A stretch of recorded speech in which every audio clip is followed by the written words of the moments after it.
Baik Bapak Ibu Saudara Kingdom Leaders, KLC belum lengkap tanpa kita mendengarkan kesaksian-kesaksian dari para pelayan Tuhan yang luar biasa yang melayani di daerah-daerah juga ya. Dan kali ini dari Tanah Papua kita akan sama-sama mendengarkan kesaksian dari Ibu Pendeta Stindiu Mame dari GBI Rock Merauke. Kita berikan sambutan yang meriah.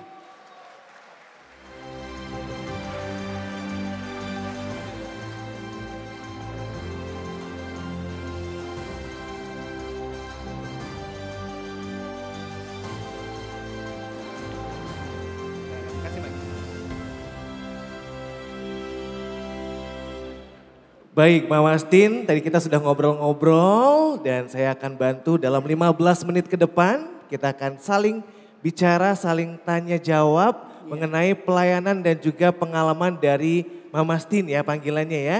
Yang sudah melayani di GBI Rock Merauke. Baik ya. Untuk yang pertama Mama Stin mungkin boleh menghadap ke depan juga. Pertanyaan pertama saya adalah bagaimana pertama kali Mama Stin merasakan panggilan Tuhan untuk melayani di tanah kelahiran sendiri di Papua, Mama. Boleh ceritakan? Iya.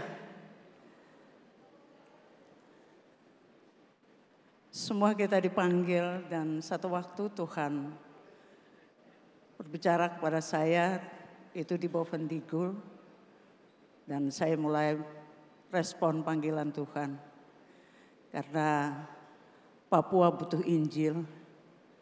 Papua butuh terang Injil, maka saya mulai masuk di dalam ladang pelayanan pekerjaan Tuhan. Dan boleh ada sampai hari ini. Ya. Boleh berikan tepuk tangan Bapak Ibu Saudara.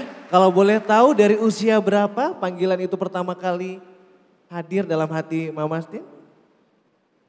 Berapa puluh tahun yang lalu atau dari usia remaja, dari usia muda? Usia 28 tahun. 28 tahun saudara, luar biasa ya. Dan untuk yang selanjutnya Mama kepada inti pertanyaan nih Mama.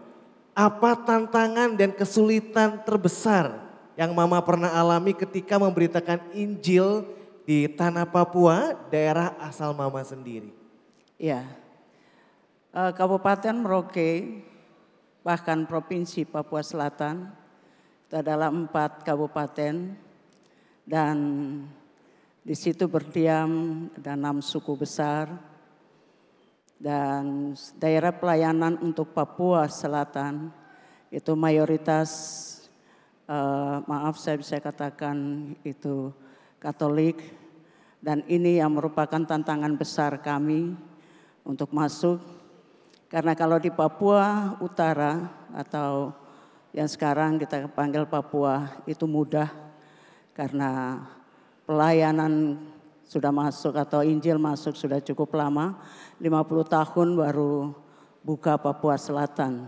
Untuk itulah tantangan terbesar untuk kami khususnya pelayanan Protestan dan Pantekosta. Untuk masuk ke daerah itu perlu pergumulan, perlu kekuatan dari Tuhan, perlu doa untuk menerobos hal itu. Tapi waktu kami mulai masuk secara khusus, saya mengikuti suami dalam tugas pemerintahan dan di situ mulailah saya masuk. Ya mungkin saya sudah saksikan beberapa waktu atau beberapa tahun yang lalu. Untuk suku Korowai dan terus berjalan membuka pelayanan dalam berbagai suku yang ada. Dan hari ini saya boleh melihat bangkitnya generasi. Itu doa yang sekian lama Bapak Ibu dengan tangisan dan air mata. Dan hari ini saya mungkin bisa saksikan bahwa bangkitnya generasi muda khusus dalam satu acara terbesar yang kami mulai yaitu Ratapan Anak Negeri Papua Selatan. Dan juga hari ini juga tahun yang sama ini juga bangkitnya kaum perempuan Provinsi Papua Selatan atau dikatakan provinsi yang paling tertinggal. Tapi hari ini Tuhan bangkitkan kaum wanita atau saya bisa katakan kaum perempuan, karena kami di sana banyak panggil seperti itu atau mama-mama. Karena Papua itu adalah atau tanah Papua identik dengan kandungan perempuan Papua. Ya, untuk itulah hari ini kita mungkin akan lihat beberapa tayangan yang bisa disampaikan. Ini dalam kegiatan apa, Mama? Mungkin Ya. boleh diceritakan? Ini satu kegiatan yang kami lakukan secara khusus dalam doa yang terus berputar tidak ada hentinya. Saya bersyukur Roh hadir dan mewarnai negeri itu. Itu saya bersyukur kepada Tuhan dan kami tidak pernah tinggal diam. Kami terus berdoa bagi pemerintah bahkan semua elemen yang ada di Provinsi Papua Selatan. Ya, kalau ini adalah satu kegiatan di mana saya menghimpun semua komunitas peduli anak yang kami bangun bersama dengan teman-teman yang lain untuk membangkitkan generasi muda khususnya mulai dari anak-anak. Kalau tadi saya mendengar keluarga-keluarga yang perlu dibangun, saya terus terang saya menangis buat Papua. Karena anak-anak Papua banyak kehilangan hal ini. Mulai dari keluarga. Dan banyak hal yang perlu dipulihkan di tanah itu. Ada lagi, Mama, untuk kegiatannya yang mau disampaikan? Mungkin yang kita lihat dalam gambar ini, saya berdiri di tengah-tengah semua komunitas perempuan suku asli Papua Selatan yang sudah lama tertinggal, tertidur, dan saya memberikan motivasi kepada mereka bahwa sudah waktunya perempuan bangkit. Kalau perempuan di utara itu sudah cukup banyak, tapi perempuan di Papua Selatan itu sepertinya jumlahnya tidak ada. Tetapi hari ini tahun 2025 mereka mulai bangkit dalam satu asosiasi besar dan konferensi yang akan dilaksanakan pada bulan Oktober dan menghimpun seluruh perempuan Papua di Provinsi Papua Selatan di 4 kabupaten. Inilah yang akan kami lakukan. Dan saya mengucap syukur pada bimbingan Bapak Rohani, Bapak Arifin, Vivi, bahkan semua penatua-penatua, bahkan hamba-hamba Tuhan, gembala-gembala yang boleh memberikan motivasi. Sehingga saya bisa kuat berdiri. Pada hari ini sebenarnya saya katakan saya tidak sanggup ya berhadapan dengan Bapak Ibu, tetapi saya mengucap syukur atas dorongan bimbingan yang begitu luar biasa. Dan saya bersyukur bahwa di saat saya hadir di tengah-tengah mereka, mereka mendengar suaraku sebagai panggilan mama di atas tanah itu. Gitu. Luar biasa ya, boleh berikan apresiasi Bapak Ibu Saudara. Pertanyaan selanjutnya, Mama, tadi di belakang Mama sempat cerita ada beberapa kejadian pengalaman di mana Mama menyaksikan sendiri ada kuasa Tuhan yang menyentuh dan mengubah kehidupan seseorang bahkan komunitas di Papua. Boleh ceritakan, Ya, Mama? ini satu kesaksian yang luar biasa sekali. 17 November 2024 terjadi satu kegerakan yang luar biasa di mana pemilihan atau pencalonan gubernur Provinsi Papua Selatan. Dan di sana kami punya satu tokoh yang memang diandalkan. Saya tidak bisa sebut namanya, memang itu tokoh yang punya masa besar. Dan terjadilah suatu kerusuhan yang hampir terjadi di kota itu pada waktu tanggal 17 November itu.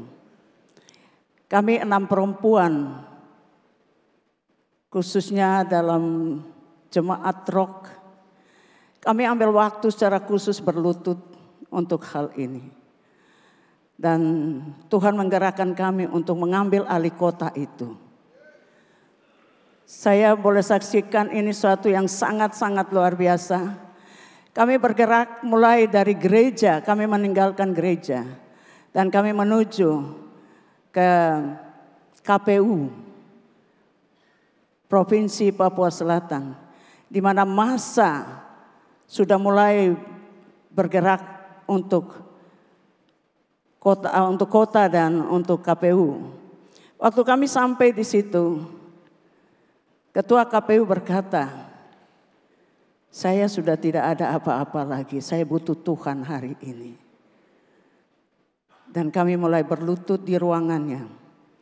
Semua aparat keamanan TNI Polri sudah berjaga di semua jalan dan tidak ada kendaraan, semua masyarakat berada di rumah karena takut. Hanya mobil kami saja yang berjalan di kota itu. Dan kami mulai masuk ke dalam ruangan dan saya katakan kepada ibu, Anda duduk di kursi Anda. Kami mengambil waktu di bumi Animha ini. Kami minta kerajaan Allah turun. Dan kami tahu bahwa Tuhan akan berperkara hari ini untuk mengamankan kota ini. Itu dengan satu keberanian yang luar biasa. Kami berdoa dan setelah itu kami keluar.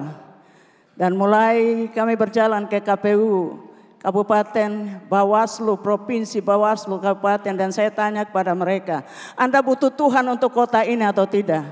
Dan mereka katakan kami butuh Tuhan untuk kota ini. Saya katakan kalau kamu butuh Tuhan untuk kota ini, hari ini mulai hari ini tidak akan ada kerusuhan sampai pemilihan umum berjalan dan sampai selesai. Dan hari ini tidak ada lagi apa-apa. Provinsi Papua Selatan yang mungkin sudah dengar mengalami damai sampai hari ini. Karena doa, haleluya. Itu yang saya saksikan dengan mata saya.